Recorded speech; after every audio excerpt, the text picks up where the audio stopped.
देखो अब आपका पोटेंशियोमीटर पे मैंने 5 सवाल दिए थे, ये 5 के आंसर, फर्स्ट का सी, सेकंड का ए, थर्ड का बी, फोर्थ का बी, फिफ्थ का बी। और जो क्वेश्चन नंबर 6 है वो कलर कोडिंग पे था। ये वीडियो पिछले वीडियो के साथ भी मैंने सीपीपी लिंक कर दिया था डिस्क्रिप्शन में, और आपको वैसे भी मिल चुका है। तो अभी हम पोटेंशियोमीटर से आगे बढ़ते हैं।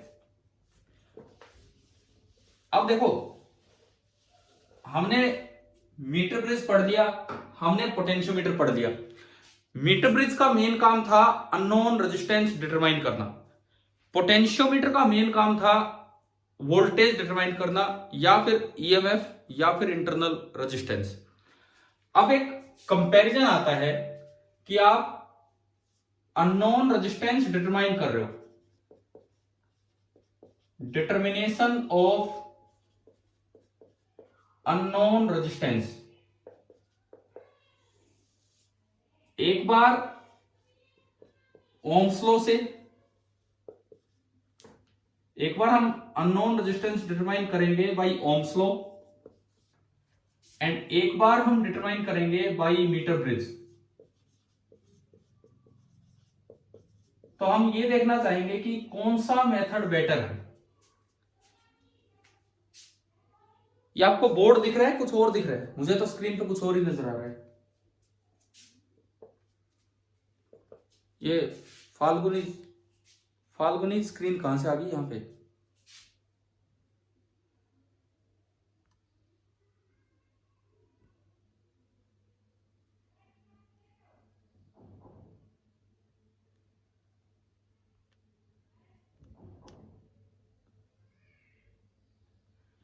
भैया स्क्रीन पे अभी भी नहीं आया बोर्ड? ठीक है, देखिए तो डिटर्मिनेशन ऑफ अननोन रेजिस्टेंस, एक बार बाय ओम्स लॉ मेथड, एक बार by meter bridge method. Meter bridge method हमने सीख लिया, उसमें हम क्या करते थे कि चार दो गैप्स हैं ऊपर, ये हमारा मीटर ब्रिज मेथड था। एक गैप ये है, एक गैप उधर हम छोड़ेंगे इस तरह से, और इसमें हमने एंड करेक्शन वगैरह भी पढ़ ली थी, और यहां पे एक मीटर ब्रिज वायर लगा दी थी, नीचे सेल लगा दिया, कोई भी सेल आपने लगाया E, R। हो सकता है यहां से आपने कोई रेजिस्टेंस और भी दे दी हो साथ में। ये ड्राइविंग सर्किट हो गया, और एक रेजिस्टेंस आप यहां लगाते थे, एक यहां। सपोज कीजिए R तो नॉन है, इसको हटाओ, R नॉट बोल देता हूं, और S अननोन है, और यहां से हम गैलोमीटर लेके थ्रू, जो कि कहीं भी बैलेंस पॉइंट ढूंढते थे, IG0, ये लेंथ L सेंटीमीटर, ये 100 माइनस L। तो अगर मुझे S निकालना है तो आप सबको पता होना चाहिए, यहां इक्वेशन बनती थी S into L is equal to R into 100 minus L। S बराबर आता R into 100 minus L upon L। और इस मेथड को बोलते हैं नल मेथड। मीटर ब्रिज वाला जो मेथड है, इसे नाम दिया जाता है नल मेथड। नल मेथड इसलिए कि इस समय गैलोमीटर में करंट जीरो होता है। ये एक ऐसी इक्वेशन आई कि सेल का चाहे कोई इंटरनल रेजिस्टेंस हो चाहे ना हो, इन सब चीजों से इंडिपेंडेंट है, और ये इसकी करेक्ट वैल्यू दे रहा है अगर आपने बैलेंसिंग लेंथ एग्जैक्ट मेजर की है। हमने आपको एक चीज ये भी सिखाई थी, अगर बैलेंसिंग में थोड़ा एरर आप कर गए, तो पढ़ाया था एक एक्यूरेसी वाली पॉइंट, एक क्वेश्चन के नाम पे देके, fractional error in S per unit error in L। हाँ, तो वो सब बता दिया। लेकिन अगर आपने एरर नहीं किया तो ये S की एक्यूरेट वैल्यू देगा। अब इधर आओ, यहां देखते हैं ओम्स लॉ मेथड क्या है। ओम्स लॉ मेथड कहता है कि R का फॉर्मूला होता है V/I। Ohms law method simply ये कहता है, इस मेथड का नाम बन गया बस ओम्स लॉ, और कोई बात नहीं है, कि आप R का फॉर्मूला यूज कीजिए V/I। अब आप एक चीज समझो, सर्किट कैसे बनेगा लैब में, बिल्कुल ये ओम्स लॉ मेथड आपको लैब में करके दिखाएंगे, और इसमें क्या कमी है वो भी अभी प्रैक्टिकली लैब में, अभी थ्योरेटिकली देखिए। मान लीजिए ये कोई रेजिस्टेंस है R। ओम्स लॉ मेथड कहता है कि आप इसमें कोई करंट भेजिए और इसके पास वोल्टेज मेजर कर लीजिए, कितना करंट इसमें से जा रहा है, कितनी वोल्टेज इसके क्रॉस आ रही है, उनका रेशियो ले लीजिए, वही इसकी रेजिस्टेंस होगी। अब इसमें प्रॉब्लम क्या आती है कि देखो, दिखाता हूं प्रॉब्लम में। मीटर ब्रिज मेथड हटा रहा हूं, ये तो आपने सीखा ही हुआ है। अब मैं पूरे पे ओम्स लॉ मेथड के ही दो डायग्राम बना के दिखाता हूं। प्रॉब्लम कहां पे आती है, देखिए अगर आप, ये कोई आर है आपके पास, मुझे करंट मेजरमेंट के लिए इसके साथ एक लगाना होगा एमीटर, और वोल्टेज मेजरमेंट के लिए एक लगाना होगा वोल्टमीटर। बताओ एमीटर सीरीज में लगाते हैं कि पैरेलल में? सीरीज में। और आइडियल एमीटर नाम की तो कोई चीज होती नहीं है, कुछ ना कुछ रेजिस्टेंस तो एमीटर की भी होगी। मैंने उसकी रेजिस्टेंस को बोल दिया आर ए, ये हमने एमीटर लगा दिया इसके साथ सीरीज में। अब वोल्टमीटर लगाना है इसके पैरेलल में। अब दिक्कत यही हो जाती है सारी, अगर आप इसको यूं लगाएं, अगर आप इसको यूं लगाएं तो वोल्टमीटर तो पैरेलल में लग गया, क्या एमीटर आर के साथ सीरीज में है इस कनेक्शन में? बताओ, क्या मैं आर से आर ए तक जाऊं तो बीच में ब्रांच निकली है या नहीं निकली है? इसका मतलब अगर आप ये वाला कनेक्शन करेंगे, मैं आर भी लिख रहा हूं, ये वाला कनेक्शन करेंगे तो वोल्टमीटर बिल्कुल पैरेलल में है, वोल्टमीटर सही लगा है, लेकिन जो एमीटर है वो गलत हो गया। अच्छा, कोई सोचे कि भाई मैं ये कनेक्शन कर दूं आर के साथ आर ए, और फिर ये, इसमें कौन सी चीज सही लगी और कौन सी चीज गलत है? बताओ, क्या एमीटर सीरीज में है प्रॉपर? बिल्कुल है। एमीटर वही करंट मेजर करेगा जो आर में जाएगा, लेकिन वोल्टमीटर, क्या वोल्टमीटर सही आर के पास है या दोनों के अक्रॉस का वोल्टेज दिखा देगा? तो यहां पे ये गलती होगी। अब एक कनेक्शन तो करना ही पड़ेगा, क्योंकि आइडियल एमीटर वोल्टमीटर तो होते ही नहीं लैब में, तो या तो आपको ये वाला कनेक्शन करना पड़ेगा या ये वाला कनेक्शन। अब दिक्कत क्या आएगी, इस कनेक्शन से भी मान लो एमीटर की reading I I note and voltmeter की रीडिंग आ रही है वी नोट, इस कनेक्शन से एमीटर की reading I note and voltmeter की रीडिंग वी नोट।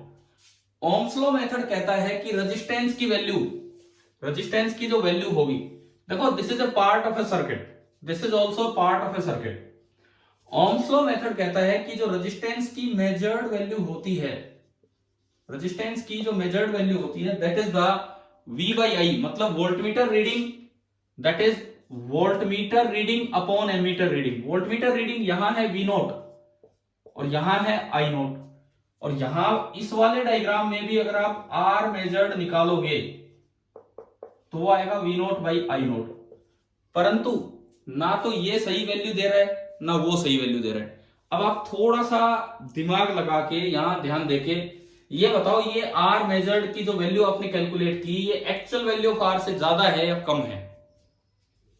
ये जो आपने कैलकुलेट की एक्चुअल वैल्यू ऑफ आर से ज्यादा है या कम है? कम है। क्यों, कैसे?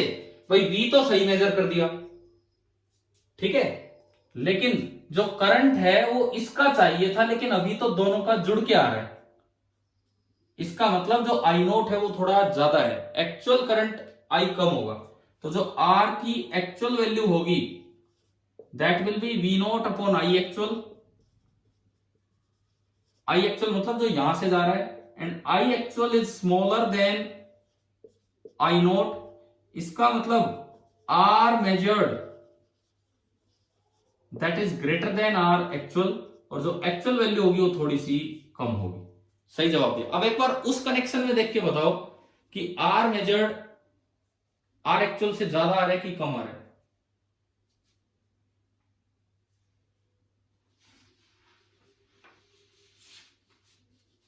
चलो देखो, ध्यान दो भाई, वैसा कर दीजिए बंदा, अगर ऐसा है तो जब मैं पूछूं तब आप जवाब दीजिए, परमानेंट टोन मत रखिए। ये बताइए इधर कि उस साइड, उस वाले कनेक्शन में जो आर मेजर्ड आया वो एक्चुअल वैल्यू ऑफ आर के कंपैरिजन में कम है या ज्यादा है? आर मेजर्ड ज्यादा है या कम है, क्या बोल रहे हो? देखो इधर सुनो, करंट तो जो एक्चुअल है वही रीड हुआ है, क्योंकि वही करंट इसमें से गया है, परंतु वोल्टेज एक्चुअल रीड नहीं हो पाई, तो जो आर एक्चुअल होगा, एक्चुअल वैल्यू ऑफ आर जो होगी that will be V actual divided by current, तो वही है आई नोट।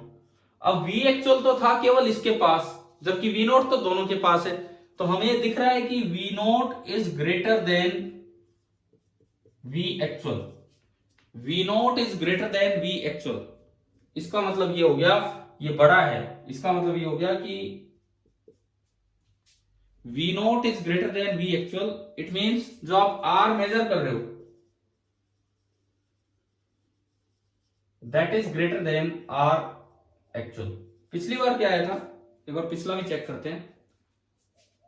आई एक्चुअल जो था क्या हो गया, ये बार बार स्क्रीन चली जाती है यार यहाँ पे। देखो इधर देखिए, पिछली बार आपने जब फर्स्ट वाला सर्किट लिया तो आप जो करंट मेजर कर रहे हैं वो दरअसल इन दोनों से थोड़ा ज्यादा था। जो आपने करंट मेजर किया वो थोड़ा ज्यादा था और आई नोट ज्यादा था, इसलिए आर मेजर्ड कम था। ये गलती से एरो उल्टा लगा हुआ था, इधर देखिए आई नोट ज्यादा था तो इसका डिनोमिनेटर ज्यादा है तो आर मेजर्ड कम था, और इस केस में आर मेजर्ड ज्यादा होगा। एक बार दोबारा सुनिए, इस पे कैसा सवाल आएगा वो मैं आपको बताऊंगा अभी। Ohm's determination of unknown resistance R हम देख रहे हैं by Ohm's law method. Ohm's law method से, ओम्स लॉ मेथड कहता है कि आप उसके पास किसी रेजिस्टेंस में करंट भेजिए वो मेजर कीजिए, उस रेजिस्टेंस के क्रॉस कितनी वोल्टेज है वो मेजर कीजिए और V बाई आई कर दीजिए, वो आर मेजर्ड है। तो अभी आप इसमें दोबारा देखो, देखो इधर इस वाले केस में अब एक एक चीज समझते चलो। वोल्टेज सही रीड हो रही है, करंट ज्यादा रीड हो रहा है। करंट ज्यादा रीड होने का मतलब है कि आर मेजर्ड कम है, यानी कि actual value of R measured से ज्यादा होगी। उस वाले केस में अगर मैं बात करूं, इस केस में करंट सही रीड हो रहा है परंतु वोल्टेज ज्यादा रीड होगी, न्यूमरेटर बड़ा रीड हो गया, इतना नहीं होना चाहिए था, यानी कि आर मेजर्ड थोड़ा ज्यादा कर दिया आपने, तो आर एक्चुअल क्या होगा उससे कम होगा। अभी बताओ क्या ये दोनों पॉइंट्स क्लियर हैं कि नहीं? ठीक है, अब इन पे देखो इस टाइप के क्वेश्चंस किस तरह से आ जाते हैं। मान लो आपको कोई भी सर्किट दे दिया और उसमें रीडिंग दे रखी है, वोल्टमीटर रीडिंग, एमीटर रीडिंग। मैं इनको हटा के फिर आपसे पूछूंगा ताकि आप सही में जवाब दे पाए। मान लो वोल्टमीटर रीडिंग, वोल्टमीटर रीडिंग है 20 वोल्ट, सपोज कीजिए ये आपको दिया है, और ये जो हमने एमीटर लगा रखा है इसकी भी कुछ रीडिंग हम मान लेते हैं। Ammeter reading, ammeter reading that is suppose कीजिए 4 एम्पियर। ये आ गया, दोनों के लिए, दोनों पार्ट्स के लिए बोल रहा हूं। This is question number 1 and this is question number 2। अब ऑप्शन अगर इस तरह से आ जाए, देखो वैसे तो यूं होता है, आपको कहीं भी कोई जिक्र ही नहीं कर रखा तो आपको मीटर आइडियल मानने होंगे। आइडियल मीटर्स का क्या मतलब होता है, एक दिन मैंने वो 10th के लिए रिकॉर्ड किया गया लेक्चर आपके लिए दिया था ये मीटर्स के ऊपर, कोई 10-15 मिनट का, तो उसमें था आइडियल मीटर्स का मतलब है कि एमीटर की तो रेजिस्टेंस 0 है तो आप इसे स्ट्रेट कनेक्टिंग वायर से ज्वाइन कर दो, और वोल्टमीटर की रेजिस्टेंस इनफाइनाइट है तो उसे हटा दो और ये सही वैल्यू आ जाएगी। अगर मीटर आइडियल होते, इफ मीटर्स वर आइडियल, अगर मीटर आइडियल होते तो बताओ आर की एक्चुअल वैल्यू क्या होती इस रीडिंग के अकॉर्डिंग। अगर दोनों कनेक्शंस में मीटर आइडियल होते तो आर की एक्चुअल वैल्यू क्या होती इस रीडिंग के अकॉर्डिंग, V अपॉन आई, हाँ 5 ओम ये होती। लेकिन अब क्वेश्चन में कुछ नहीं दिया और ऑप्शन इस तरह के दे दिए पहले सवाल के लिए। देखो value of R, value of R, मैं दोनों सवालों के लिए ऑप्शन लिख रहा हूं। पहला ऑप्शन इक्वल टू 5 ओम, दूसरा option greater than 5 ohm, and तीसरा option less than 5 ohm, and चौथा ऑप्शन कैन नॉट टेल, कि हम पता नहीं लगा पा रहे हैं कि भाई लेस होगा या ग्रेटर देन होगा जब तक इनकी रेजिस्टेंस ना दी जाए। अब देखिए सबसे पहले पहला सवाल करते हैं, जो फर्स्ट क्वेश्चन है उसके अकॉर्डिंग बताओ उसका क्या आंसर आएगा।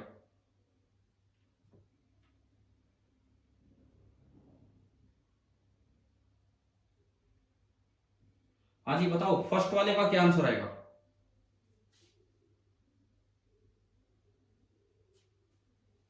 लेस देन 5, लेस देन 5 किस किस का आ रहा है, एक मिनट नाम बोले अपना अपना। चलो कोई बात नहीं मत बोलो। हाँ देखो देखो इधर देखो, अभी लेस देन 5 आपने फर्स्ट का आंसर दिया। फर्स्ट क्वेश्चन कहता है कि ये कनेक्शन है और आपकी ये रीडिंग्स है, तो इन रीडिंग से आप आर मेजर्ड निकाल लो। फर्स्ट क्वेश्चन में जो आर मेजर्ड आया वो आया 20/4, यानी कि कितना आया 5 ओम। आर मेजर्ड 5 ओम आया।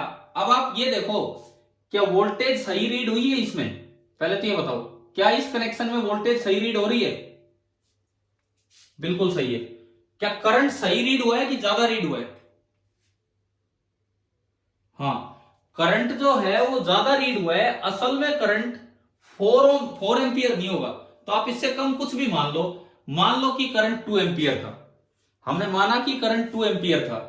अगर करंट 2 एम्पियर होता तो आर की एक्चुअल वैल्यू क्या है? 20/2। कितना आया? 10। वो 5 से ज्यादा आ रहा है कि 5 से कम आ रहा है? तो फिर आप तो उल्टा आंसर दे रहे हैं। आंसर तो है ग्रेटर देन 5 ओम, और अभी जो भी 2-3 बच्चों ने आंसर दिया वो लेस देन 5 ओम दिया था। देखो, दोबारा ही बताना पड़ेगा क्योंकि गलत आंसर है। देखिए, इन सवालों में दिक्कत क्या होती है, हम बिल्कुल सही याद करके चले जाते हैं और टिक लगाते लगाते उल्टा लगा जाते हैं। आपको मैंने अभी ये केस पढ़ाया था, ये वाला केस, और इस केस में बताया था कि R measured is less than R actual, और इस केस में बताया था कि R measured is greater than R actual. अब बच्चे याद कर जाते हैं कि यहाँ पे R measured is less than R actual और लेस देन वाला टिक लगाए थे। अरे अगर R measured is less than R actual है तो उसको उल्टा करके देखो ना, R actual is greater than R measured. तो पहले आप आर मेजर्ड निकाल लो, आर मेजर्ड है 5 ओम, तो R actual is greater than 5 ohm, तो आंसर आएगा ये बी, ग्रेटर देन 5 ओम। कैसे है? अगर आपको पिछला रिजल्ट याद ना रहे तो तरीका सुनो। तरीका क्या है समझने का, देखने का? आप सबसे पहले वोल्टमीटर रीडिंग और एमीटर रीडिंग से आर मेजर्ड निकाल दो। 20/4 V/I 5 ओम, ये हमारी मेजर्ड वैल्यू आ गई, ये हमारी मेजर्ड वैल्यू आ गई। अब देखो, बस इतना सोच लिया करो, वोल्टेज तो सही है क्योंकि ये बिल्कुल पैरेलल में लगा है, करंट थोड़ा ज्यादा है। करंट अगर ज्यादा है तो एक्चुअल करंट इससे थोड़ा कम होगा। अब कुछ भी मान लो कम, जैसे टोटल करंट 4 एम्पियर दिखा रहा है ये एमीटर, तो एक्चुअल करंट आप इसमें 2 मान लो, 3 मान लो, कुछ भी मान सकते हो, 2.5 मान सकते हो। मैंने 2 माना कि भाई 2 इधर से आया। अब 2 इधर से आया तो वोल्टेज तो सही है इसके पास 20 वोल्ट, लेकिन करंट तो 2 ही है, तो 20/2 करोगे तो 10 ओम आ रहा है, 10 ओम, यानी कि R actual is coming out to be greater than R measured. अभी बताओ क्या ये वाला केस समझ में आ गया है कि नहीं?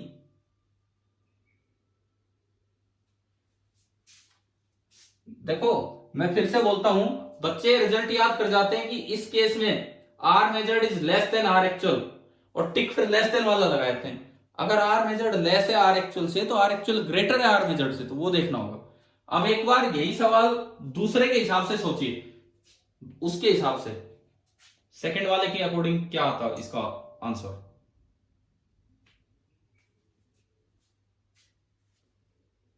बताइए, इसके अकॉर्डिंग इन 4 में से क्या आंसर आएगा?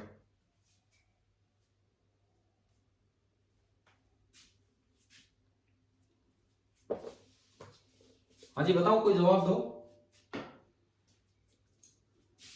सबसे पहले तो हम निकाले आर मेजर्ड, सबसे पहले हमने निकाला आर मेजर्ड। आर मेजर्ड तो वही है 20/4, आर मेजर्ड तो वही है 20/4 यानी कि 5 ओम। आर मेजर्ड आपका आ गया 5 ओम। अच्छा, उसके बाद आर मेजर्ड आने के बाद अब मैं आर एक्चुअल की तरफ चलूंगा, तो आपका देखने का तरीका ये होना चाहिए कि इस बार करंट तो सही रीड हुआ है, क्योंकि जो करंट इसमें वही इसमें, करंट तो 4 एम्पियर सही है, करंट तो 4 एम्पियर सही है, लेकिन वोल्टेज थोड़ी ज्यादा रीड कर गया है। वोल्टेज ये 2 के पास देखे, जबकि मुझे तो खाली इसके पास चाहिए। तो वोल्टेज इसने रीड की है 20 वोल्ट। आप 20 से कुछ कम मान लो, 20 से कम मैंने 16 मान लिया ताकि डिवीजन में आसानी हो। तो ये आया 4 ओम। तो आर एक्चुअल आ रहा है 4 ओम, जबकि आर मेजर्ड आ रहा है 5 ओम। तो इस बार अगर मैं देखूं तो R actual is less than 5 ohm, तो ये आपका सी ऑप्शन आ गया है। अभी बताओ, क्या ये वाले सवाल आ गए हैं कि नहीं आए समझ में, कैसे ओम्स लॉ से निकाला जाएगा?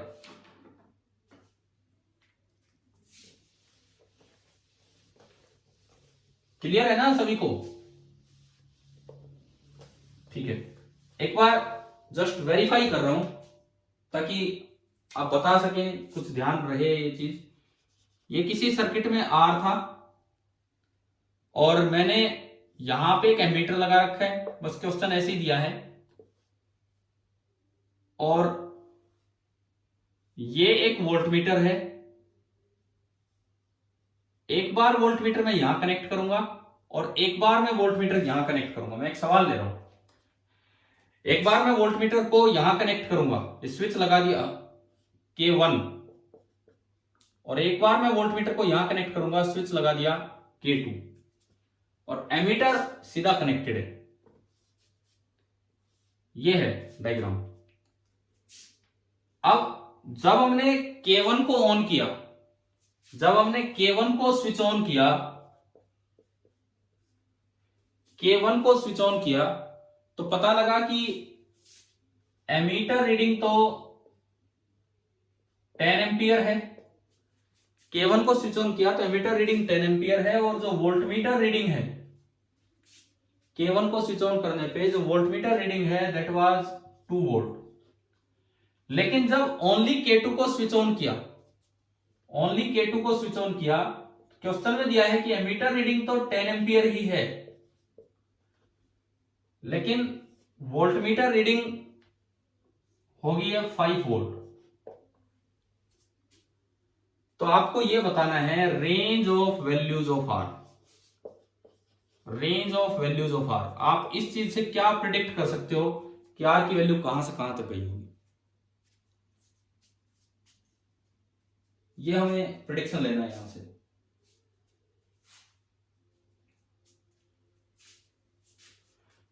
फर्स्ट वाले से आर मेजर्ड निकाल लो, फर्स्ट वाले से आर मेजर्ड। अगर मैं ये वाला कनेक्शन दूं, ये वाला कनेक्शन दूं, तो आर मेजर्ड कितना आ रहा है बताओ, V/I। हाँ, 2/10, 2/10 का मतलब है 0.2 ओम। अब एक बार ये सोचिए ये कौन सा कनेक्शन है, जस्ट थोड़ा सा दिमाग लगाना है बस हमें। ये वो वाला कनेक्शन है, हाँ फर्स्ट वाला। आप ऐसे याद कर लो, चाहे फर्स्ट सेकंड आपको याद हो जाए तो याद कर लो, ये आपका फर्स्ट वाला कनेक्शन है। नहीं तो यूं देख सकते हैं, इसमें वोल्टमीटर तो सही लगा है, एमीटर थोड़ी ज्यादा वैल्यू रीड कर रहा है, और आई की रीडिंग नीचे आती है, वो थोड़ा ज्यादा रीड हो गया, जबकि असल में कम होना चाहिए था। तो एक्चुअल वैल्यू जितनी दिख रही है उससे थोड़ी आगे जानी चाहिए। हाँ, जो जितनी दिख रही है उससे थोड़ी आगे आनी चाहिए। तो यहां से मुझे आप याद कर लो यार, अपनी समझ के अकॉर्डिंग याद कर लो। पहला केस है तो आर एक्चुअल ज्यादा होगा, इसका मतलब यहां से मुझे पता लगा कि जो आर एक्चुअल है वो 0.2 से ज्यादा होगा, 0.2 ओम से ज्यादा होगा। सेकंड, फिर मैंने K2 को ऑन किया, यहां से बताओ मेजर्ड वैल्यू ऑफ आर क्या आ रहा है, आर मेजर्ड 0.5 ओम V/I। अरे कई बार बच्चे गलती इसे 10/5 10 ये कर देते हैं, क्योंकि उन्हें लगता है 2 से बड़ा 1 से बड़ा ही लेना है ना, वो नहीं, भी थोड़ा ध्यान देना। तो 0.5 ओम। अच्छा, ये सेकंड वाला केस है, इसमें क्या है, एमीटर तो सही रीडिंग देगा, वोल्टमीटर थोड़ी ज्यादा दिखा रहा है, तो न्यूमरेटर थोड़ा ज्यादा आ गया, तो असल में आर थोड़ा कम होगा एक्चुअल। हाँ, ये सेकंड केस है। तो R actual this will be less than 0.5 ओम।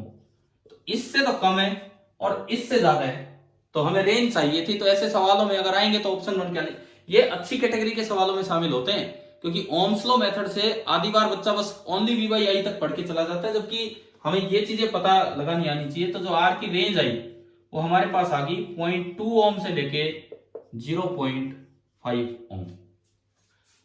देखो लैब में आपका ये एक एक्सपेरिमेंट है कि ओम्स लॉ से रेजिस्टेंस मेजर करना। तो अक्सर करते क्या है बच्चे, मोस्टली 99% बच्चे क्या करके आ जाते हैं वहां पे, बस कोई भी एक कनेक्शन किया, चाहे ये वाला कनेक्शन कर लेते हैं चाहे वो वाला, और उससे V और I की 5-5 वैल्यू ले लेते हैं। एक बार V निकाला, एक बार I, फिर से रीड कर दिया, फिर से रीड कर दिया, हर बार V/I निकाल के उनकी एवरेज ले ली, जो लैब में अक्सर किया जाता है, और उसी को R की वैल्यू दे आते हैं। जबकि असल में आपको करना क्या चाहिए, एक बार ये कनेक्शन लो और एक बार ये कनेक्शन लो, और उनसे 2 वैल्यूज आएंगी, और उनके बीच में आर होगा, चाहे तो उनका मीन निकाल के छोड़ आओ, पर हम ना तो वो वैल्यू बताएंगे ना ये, इनके बीच में कहीं ना कहीं आर की वैल्यू होगी। अब बताओ ओम्स लॉ से अननोन रेजिस्टेंस डिटरमाइन करना समझ में आ गया है कि नहीं? तो कौन सही वैल्यू रीड करके दे रहा है, मीटर ब्रिज मेथड की ओम्स लॉ मेथड? सही वैल्यू कौन रीड करके दे रहा है, मीटर ब्रिज मेथड या Ohm's law method? Meter bridge method. Meter bridge method में कहीं कोई दिक्कत नहीं है, और ये एक्चुअल वैल्यू ऑफ आर ही निकल के आ रही थी जो हमने कैलकुलेट किया। अच्छा, इसके बाद सुनो, मैं आपको एक होमवर्क के लिए एक काम दे रहा हूं, कुछ सिमेट्रिक रिजल्ट्स। ये आपका होमवर्क रहेगा कि ये क्वेश्चंस आपको ट्राई करने हैं सिमेट्रिकल रिजल्ट्स। क्या है सुने, एक कोई क्यूब है, एक कोई भी क्यूब है, इस तरह का, और इसका हर एक वायर की एक रेजिस्टेंस है आर। हर एक वायर की, मैं दो सवाल लेता हूं, एक बार मैं रेजिस्टेंस आर लूंगा और एक बार मैं कैपेसिटेंस। दोनों के दोनों क्वेश्चंस हम ले रहे होंगे यहां पे। देखिए आर ऑफ ईच वायर, एक बार मैं ये लेता हूं आर नॉट बोल दो, एक बार मैं कैपेसिटेंस ऑफ ईच वायर, दो अलग अलग सवाल ले रहा हूं मैं, उसको सी नोट, इसको मैंने बोला आर नोट। कितनी एज होती है, कितनी एजेज होती है क्यूब में? 12। तो मेरे पास 12 रजिस्टर हैं और 12 कैपेसिटर है। तो कुछ रिजल्ट्स हैं जो हमें सीधे याद रखने चाहिए, क्योंकि बहुत बार ये क्वेश्चन डायरेक्ट आता है आपके ऑब्जेक्टिव एग्जाम में। रेजिस्टेंस हर वायर की दे दी 2 ओम, पूछ लेगा एज के क्रॉस इक्विवेलेंट बताओ, बॉडी डायगोनल, फेस डायगोनल। तो अगर आपको ये फॉर्मूले याद है तो आप सीधा आर नोट पुट करके निकाल लेंगे। देखो 3 बातें तो हमें ये देखनी है, R cross edge, R cross face diagonal and R across body diagonal. और ऐसी 3 चीजें ये देखेंगे, capacitance across edge, capacitance across face diagonal and capacitance across body diagonal. Separate question है, वो वाला अलग, ये वाला अलग। सबसे पहली बात तो ये बताओ आर क्रॉस एज का मतलब क्या है, कि अगर मैं किसी एक एज के क्रॉस बैटरी लगा दूं, कि मैं इसको टर्मिनल मान लू ए, इसको टर्मिनल मान लू बी, और यहां बैटरी कनेक्ट कर दो और करंट को घूमने दूं, तो इसका इक्विवेलेंट रेजिस्टेंस। अगर फेस डायगोनल की बात करें तो ये बी एक ही फेस के एंड पे आ जाएगा दूसरी साइड, और अगर बॉडी डायगोनल की बात करें तो ये बी यहां की बजाय यहां चला जाएगा। बैटरी कैसे कनेक्ट करनी है बाहर से, टर्मिनल चेंज कर करके, ये इसका मतलब है। पहली चीज जो फॉर्मूले हैं मैं थोड़ा इस तरह बता रहा हूं कि आपको याद भी हो जाए। 7r/12, 9r/12 and 10r/12। देखो मैं इसको काट भी सकता था, और अक्सर बुक्स में कटे हुए मिलते हैं। 9/12 3 से गया तो 3/4, ये भी कट गया 2 से 5/6, परंतु वो थोड़ा याद रखना मुश्किल होता है। क्या अब एक सीक्वेंस आपको नजर आ रही है? 7/12, 9/12 एंड 10/12, याद हो जाएगा ये तीनों फॉर्मूले। ठीक है, ये आर का मतलब है एक ब्रांच की, आर नोट और R note. 7r0/12, 9r0/12 and 10r0/12। Capacitance में एक बात ध्यान रखना, पता नहीं पीछे कैपेसिटिव सर्किट पढ़ाते टाइम मैंने बात बताई हो या नहीं आपको, जब भी कभी किसी सर्किट में सारे रेजिस्टेंस को सारे कैपेसिटेंस से रिप्लेस किया जाता है, तो जो इक्विवेलेंट कैपेसिटेंस आता है उसमें फैक्टर रेसिप्रोकल होकर आ जाता है। मुझे ध्यान नहीं आ रहा कि पीछे कैपेसिटेंस में इस तरह की कोई बात आई हो तो, क्योंकि वह रेजिस्टेंस पढ़ाया नहीं था उस समय। जब भी किसी सर्किट में सारे रेजिस्टेंस को सारे कैपेसिटेंस से रिप्लेस कर दिया जाता है, तो जो फैक्टर आएगा, फैक्टर, ये फैक्टर उल्टा हो जाएगा। तो आप बताओ सी अक्रॉस एज क्या बनेगा, क्या आंसर आना चाहिए? हाँ, 12/7 C naught. C across face diagonal 12/9 C naught and C across body diagonal 12/10 C naught. अब इस पे डायरेक्ट क्वेश्चन किस तरह से आ जाते हैं एग्जाम में, जैसे यूं आ गया कि एक क्यूब है, हर ब्रांच की रेजिस्टेंस है, आपको दे रखी है कुछ भी, फॉर एग्जांपल 12 ओम ही दे दी, हर ब्रांच की रेजिस्टेंस 12 ओम है। अब पूछा बताओ किसी एक एज के अक्रॉस उसका इक्विवेलेंट रेजिस्टेंस, 12 पुट किया 7 ओम, फेस डायगोनल के अक्रॉस 12 पुट किया 9 ओम, बॉडी डायगोनल के अक्रॉस 12 पुट किया और 10 ओम। क्लियर हुआ ना कैसे फॉर्मूले यूज हो जाते हैं डायरेक्ट। अब ये आपका होमवर्क है कि आप रेजिस्टेंस और कैपेसिटेंस, 6 क्वेश्चंस मैंने आपको दे दिए, 6 क्वेश्चंस दे दिए। सिमेट्री का यूज होगा, रेजिस्टेंस और कैपेसिटेंस, ये 6 इक्विवेलेंट वैल्यूज आपको निकाल के लेनी है। अगले क्लास से पहले आप ये निकाल के रखना और बताना फिर ये हुआ है कि नहीं हुआ है। ठीक है, नेक्स्ट क्लास में डिस्कस करेंगे ये चीजें। अब इसके बाद देखो, इस चैप्टर में अब मैं आपको बताता हूं कि नेक्स्ट हमारा क्या टारगेट है, क्या करना है, क्या नहीं करना है। अभी तक भी मैंने ये पार्ट स्टार्ट नहीं किया है, माइक्रोस्कोपिक पार्ट। एक तो हमारा पार्ट ये बचा हुआ है माइक्रोस्कोपिक पार्ट, मतलब जिसमें हम रजिस्टिविटी की बात करेंगे, करंट डेंसिटी की बात करेंगे, ओम्स लॉ की माइक्रोस्कोपिक फॉर्म की बात करेंगे, ड्रिफ्ट वेलोसिटी की बात करेंगे, थर्मल वेलोसिटी की बात करेंगे। तो ये माइक्रोस्कोपिक पार्ट है। एक तो हमारा ये पार्ट बचा हुआ है। दूसरा एक पार्ट बचा हुआ है heating effect of current and power, heating effect of current and power, ये वाला इफेक्ट बचा हुआ है। तीसरा एक जो टॉपिक है वो है तो थर्ड यूनिट का, CBSE syllabus, NCERT text book सब में वो थर्ड यूनिट में है, परंतु एचसीबी में वो इस चैप्टर में दिया है। तो हो सकता है कि हमारा जब ये टेस्ट हो स्कूल वाला, मैं श्योर नहीं इसके बारे में, लेकिन हो सकता है कि स्कूल वाले टेस्ट में ये टॉपिक यहां शामिल कर दिया जाए, क्योंकि एचसी वर्मा बुक में यहां दिया हुआ है। वैसे थर्ड यूनिट में होता है, अगर कोई आकाश वाकाश की सीरीज होगी तो उसी सिलेबस के अकॉर्डिंग ही आएगा थर्ड में, परंतु हो सकता है यहां आ जाए। ये क्या चीज है, कन्वर्जन ऑफ गैल्वेनोमीटर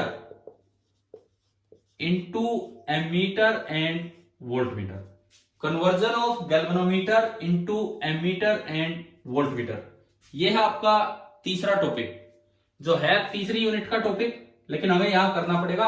अच्छा, तीसरी यूनिट में जब ये आता है तो पहले गैल्वेनोमीटर पढ़ाया जाता है, जो हम अब नहीं पढ़ पाएंगे क्योंकि वो मैग्नेटिक इफेक्ट ऑफ करंट पे बेस्ड है, लेकिन उसका conversion into ammeter and voltmeter हम देख पाएंगे किस तरह से होता है। और एक और जो last important topic, that is RCDC circuits, RCDC circuits. तो हमारे ये 4 टॉपिक्स अभी, 4 पार्ट्स अभी बचे हैं इसके। तो सबसे पहले जो हमारी सीक्वेंस रहेगी, सबसे पहले मैं ये करवा रहा हूं, conversion of galvanometer into ammeter and voltmeter. उसके बाद फिर बाकी 2, लास्ट पार्ट हमारा ये रहेगा RCDC circuits. Heating effect of current बहुत आसान पार्ट है, इस पे कुछ 10-10, 15-15 मिनट के छोटे छोटे वीडियो भी मैं रिकॉर्ड करके आपको दूंगा, और बाकी लाइव क्लासेज में भी कर रहे होंगे कुछ। तो फिलहाल जो आज का टाइम बचा है उसमें हम स्टार्ट करते हैं conversion of galvanometer into ammeter and voltmeter, ये वाला पार्ट। उसके लिए आपको पहले ये पता होना चाहिए कि इन तीनों में क्या डिफरेंस होता है। देखो, एक होता है गैल्वेनोमीटर, एक होता है वोल्टमीटर, और एक होता है एमीटर। दिखने में तो इतना सा डिफरेंस है कि गैल्वेनोमीटर में 0 मार्क बीच में होता है, और जो निडल है वो इधर भी जा सकती है, इधर भी जा सकती है।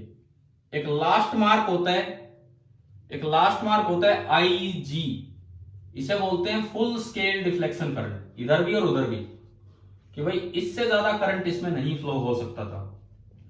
IG, that is full scale deflection current, ये लास्ट मार्क होता है इसमें।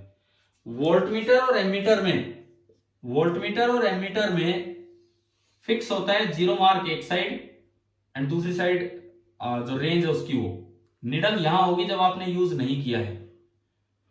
और इसमें टर्मिनल्स पे एक खास बात देखनी होती है, वहां कोई फर्क नहीं पड़ता, आप किसी साइड हाई पोटेंशियल टर्मिनल लगा दीजिए, किसी साइड लो। इसमें एक रेड कलर का टर्मिनल होगा, इसमें जो है 2 कलर्स होते हैं आपके, एक साइड ये बनाते हैं रेड कलर का टर्मिनल गैल्वेनोमीटर में, और एक साइड वोल्टमीटर में, जो वोल्टमीटर बन चुका होता है वो, और एक साइड बनाते हैं ब्लैक कलर वाला टर्मिनल। तो आपका जो रेड टर्मिनल होता है वो पॉजिटिव टर्मिनल होता है, और जो ब्लैक टर्मिनल होता है वो नेगेटिव। मतलब ये निडल तभी मूव करेगी जब आप वोल्टमीटर को बाहर वाले सर्किट में ऐसे कनेक्ट करें कि इधर तो उस सर्किट का हाई पोटेंशियल एंड कनेक्ट हो और उधर उस सर्किट का लो पोटेंशियल एंड। नहीं तो उल्टा कनेक्ट किया तो निडल चलेगी नहीं, इस साइड जोर लगाएगी फिर वो जा नहीं पाएगी। जबकि गैल्वेनोमीटर में ऐसी कोई दिक्कत नहीं है, चाहे रेड ब्लैक कैसे बने हो, आप कहीं भी पॉजिटिव कहीं भी नेगेटिव कनेक्ट कर सकते हो। एमीटर, इसमें फिर से वही बात है, एमीटर में फिर से वही सेम चीज है, एक साइड जीरो मार्क होता है, नीडल इधर होगी, एक साइड आपका बना होगा रेड टर्मिनल, रेड वाला टर्मिनल पॉजिटिव होता है, और एक साइड आपका बना होता है ब्लैक टर्मिनल, एंड ब्लैक वाला टर्मिनल नेगेटिव होता है। अब एमीटर में करंट एंटर करता है, करंट मेजरिंग डिवाइस है ये, तो current should always enter from the red terminal and should leave out from the black terminal, should leave out from the black terminal, नहीं तो ये रीडिंग नहीं देगा। पहली बात ये बताओ, क्या ये तीन बातें आप एक बार मैं रिपीट कर रहा हूं, ध्यान से सुने। गैल्वेनोमीटर में जीरो मार्क बीच में होता है, किसी भी साइड आप पॉजिटिव एंड लगा सकते हो, किसी भी साइड नेगेटिव। वोल्टमीटर में जीरो एंड साइड में होता है, और रेड वाली साइड पॉजिटिव होती है, उसी साइड बाहर का हाई पोटेंशियल एंड कनेक्ट करना है और लो पोटेंशियल एंड नेगेटिव की तरफ। और एमीटर में पॉजिटिव एक साइड होता है, नेगेटिव एक साइड, जीरो मार्क साइड में होगा।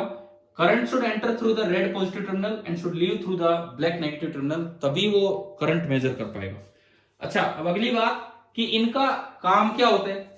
गैल्वेनोमीटर का काम है टू डिटेक्ट करंट, बस मेजरमेंट बहुत ज्यादा नहीं हो पाता गैल्वेनोमीटर से, क्योंकि जो फुल स्केल डिफ्लेक्शन करंट है यही माइक्रो एमीटर में होता है लगभग। अब माइक्रो एमीटर तक का ही करंट है और मुझे मेजर मिली एमीटर का करना है, तो उससे मेजर हो नहीं पाएगा, लेकिन वो निडल उधर चली जाएगी तो ये दिख जाता है कि इससे करंट पता लगा। यानी कि गैल्वेनोमीटर का जो मेन काम है आइदर टू डिटेक्ट करंट और to measure very small values of current. अच्छा, गैल्वेनोमीटर से बनाएंगे वोल्टमीटर, उसका काम होगा to measure some finite voltages.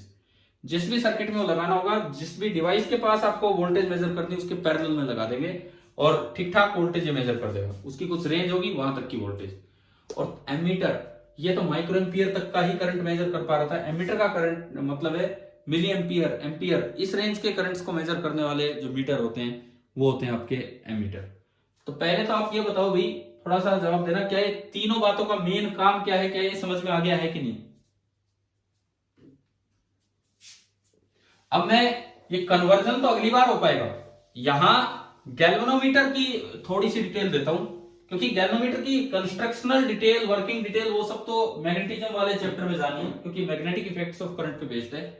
हमारे जो काम आनी है इस चैप्टर में, जो बात काम आनी है वो क्या है कि गैल्वेनोमीटर में मैं अगर ऐसे दिखाऊं तो दो चीजें होती हैं। सबसे पहली बात कोइल रेजिस्टेंस, सबसे पहली बात कोइल रेजिस्टेंस, कि गैल्वेनोमीटर के अंदर एक कोइल होती है और उसकी रेजिस्टेंस को हम डिनोट कर देते हैं Rg से, गैल्वेनोमीटर की कोइल रेजिस्टेंस। और दूसरी चीज है full scale deflection current. Full scale deflection current मतलब इसकी लिमिट, रेंज कहां तक है, मैक्सिमम करंट, और उसको हम डिनोट कर देते हैं Ig से। तो आपको कोई भी गैल्वेनोमीटर दिया हो तो इसके बारे में क्वेश्चन में दो चीजें अक्सर दे दी जाती है, एक तो उसकी कोइल रेजिस्टेंस, गैल्वेनोमीटर की अंदर जो कोइल है उसकी क्या रेजिस्टेंस है, और एक उसका फुल स्केल डिफ्लेक्शन करंट। तो यूं बताओ, अगर आपसे पूछा जाए कि ये गैल्वेनोमीटर, वोल्टमीटर नहीं गैल्वेनोमीटर, मैक्सिमम वोल्टेज कितनी मेजर कर सकता है, एक गैल्वेनोमीटर मैक्सिमम वोल्टेज कितनी मेजर कर सकता है, बताइए। ये कोई गैल्वेनोमीटर है Rg, ये मैक्सिमम वोल्टेज कितनी मेजर कर सकता है किसी भी सर्किट में। कोई सर्किट आपने लगाया Ig इंटू Rg, जो इसकी रेंज होगी ना, वोल्टेज मेजरमेंट की रेंज होगी, वो होगी 0 से लेके Ig इंटू Rg तक, क्योंकि मैक्सिमम करंट इसमें से Ig जा सकता है। जब Ig जाएगा तो निडल दूसरी साइड टच कर जाएगी, और जिस वक्त Ig करंट जाएगा इसके पास वोल्टेज ड्रॉप होगी Ig इंटू Rg, यानी कि इसकी वोल्टेज लिमिट है Ig इंटू Rg। मतलब ये जो आपको गैल्वेनोमीटर दिया गया, इसकी करंट लिमिट, जो करंट की मैक्सिमम वैल्यू ये मेजर कर पा रहा था, current limit that was Ig।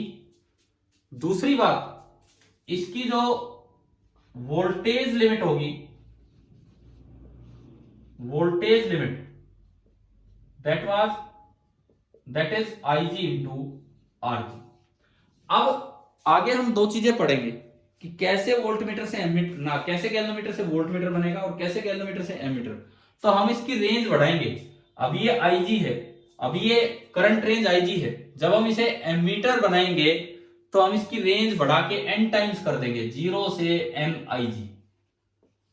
Nig को आप कुछ भी बोल सकते हो, I0 भी बोल सकते हो। ऐसे ही जब हम इसे वोल्टमीटर बनाएंगे तो रेंज n टाइम्स करेंगे, तो बताओ 0 से कितनी होगी? अगर मैं वोल्टमीटर बना के रेंज n टाइम्स करूं तो 0 से कितनी?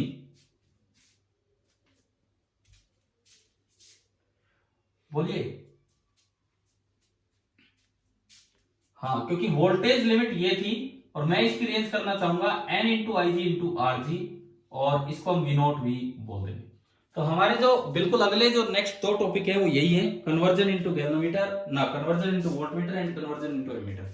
अच्छा अब देखो सुनो, थोड़ी सी मैं शुरुआत करवा देता हूं क्योंकि अभी है समय हमारे पास 5-7 मिनट। पहली चीज, अगर आपको ये देखना हो conversion of voltmeter into,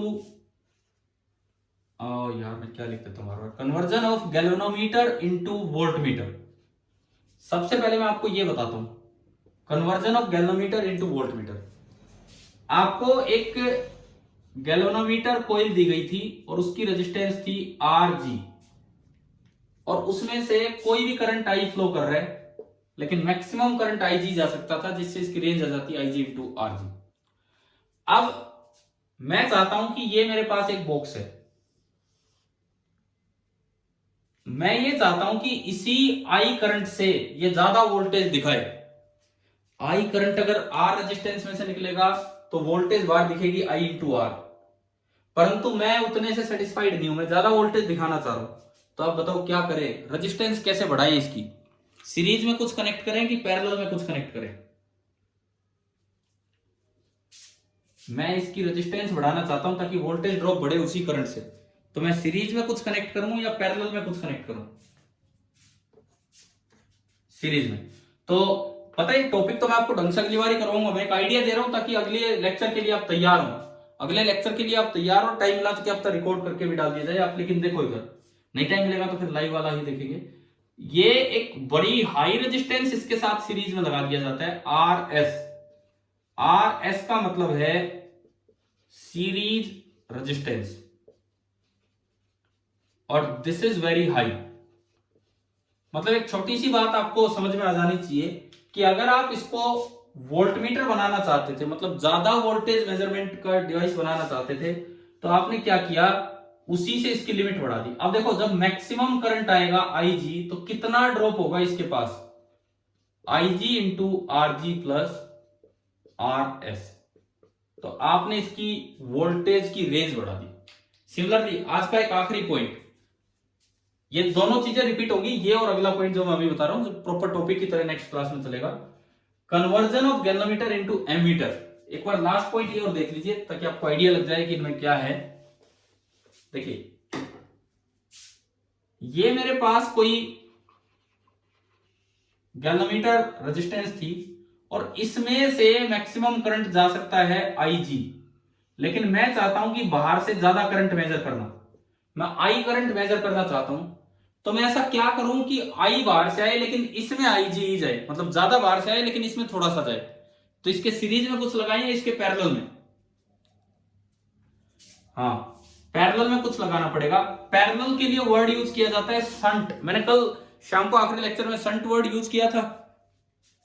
shunt, shunt का मतलब पैरेलल ही होता है, तो इसे यहां पे S बोल दिया जाता है, S for shunt, parallel resistance.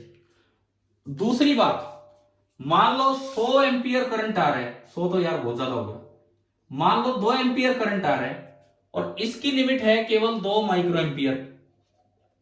तो मैं चाहता हूं कि जब 2 एम्पियर करंट यहां पहुंचे तो ज्यादातर नीचे निकल जाए और थोड़ा सा उधर जाए। ज्यादातर नीचे निकालना चाहते हो तो बताओ शंट रेजिस्टेंस बहुत लो होनी चाहिए कि बहुत हाई होनी चाहिए? अगर मैं इस करंट का बंटवारा करूं, पैरेलल में करंट इनवर्स रेशियो में बढ़ता है कि डायरेक्ट रेशियो में बढ़ता है? रेजिस्टेंस में इनवर्स रेशियो। तो अगर आप इधर करंट ज्यादा चाहते हैं तो इधर रेजिस्टेंस क्या होनी चाहिए? कम होनी चाहिए। इसका मतलब पैरेलल में बहुत ही लो रेजिस्टेंस लगाई जाती है। तो आप अगली क्लास के लिए 2 बातें दिमाग में डाल लो अभी, कि अगर गैल्वेनोमीटर से वोल्टमीटर बनाना हो, ताकि मैं बार बार ये चीज नहीं, फिर सीधा स्टार्ट करूंगा। अगर गैल्वेनोमीटर से वोल्टमीटर बनाना हो तो पहली बात, जो रेजिस्टेंस एक्सटर्नल आप लगाएंगे कहां लगाएंगे कॉइल के, सीरीज में कि पैरेलल में, सीरीज। और वो हाई रेजिस्टेंस लगाएंगे कि लो रेजिस्टेंस लगाएंगे, हाई रेजिस्टेंस। दूसरी बात, अगर आप गैल्वेनोमीटर से एमीटर बनाना चाहते हैं, गैल्वेनोमीटर से एमीटर, तो आपको जो रेजिस्टेंस लगानी पड़ेगी वो पैरेलल में लगानी पड़ेगी और लो रेजिस्टेंस लगानी पड़ेगी। ठीक है, अब ये पूरी जो क्लास है अगला, उसी में गैल्वेनोमीटर एमीटर कन्वर्जन लेंगे। एनसीईआरटी में इनमें क्वेश्चन अगले चैप्टर में है, लेकिन एचसीवी में इसी चैप्टर में, चैप्टर नंबर 32। अच्छा, अब ये बताओ, ये लेक्चर आ गया होगा आज वाला समझ में? आज कोई मेन टॉपिक नहीं, छोटे छोटे टॉपिक्स लेते रहे। ठीक है, आगे हम इसको कंटिन्यू करेंगे।